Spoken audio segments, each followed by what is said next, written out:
कहानी एक छोटे से गांव की है, जहां राधा नामक एक बहू और उसकी सास सुमित्रा देवी रहते थे। राधा अपने पति मोहन के साथ खुशहाल जीवन जीने की कोशिश करती थी, लेकिन उसकी सास सुमित्रा देवी को हमेशा कोई न कोई शिकायत रहती थी। राधा घर के सभी काम करती, फिर भी सास को कोई न कोई कमी नजर आ ही जाती। सुमित्रा देवी को राधा की मेहनत और ईमानदारी कभी पसंद नहीं आती थी। एक दिन सुमित्रा देवी ने राधा से कहा, तुम्हारे हाथों का खाना कभी स्वादिष्ट नहीं होता। राधा ने इस बात को मन में आकर सोचा, अगर मैं हर काम अच्छे से करती हूँ तो शायद सास को मेरी मेहनत समझ में आएगी।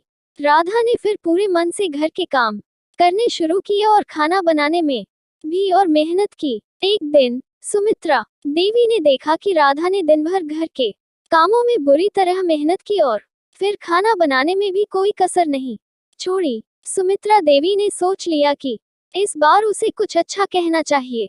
सुमित्रा देवी ने राधा को बुलाया और कहा, आज का खाना बहुत स्वादिष्ट था। राधा, तुमने सच में बहुत मेहनत की है।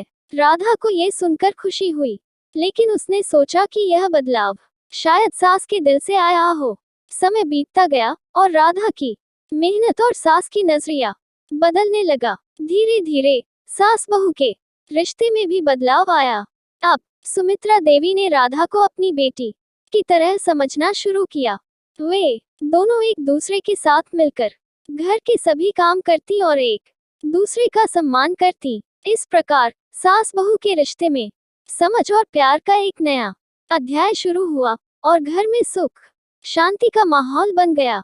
सीख, इस कहानी से हमें ये सीखने को मिलता है कि रिश्तों में समझ और सम्मान बहुत महत्वपूर्ण हैं।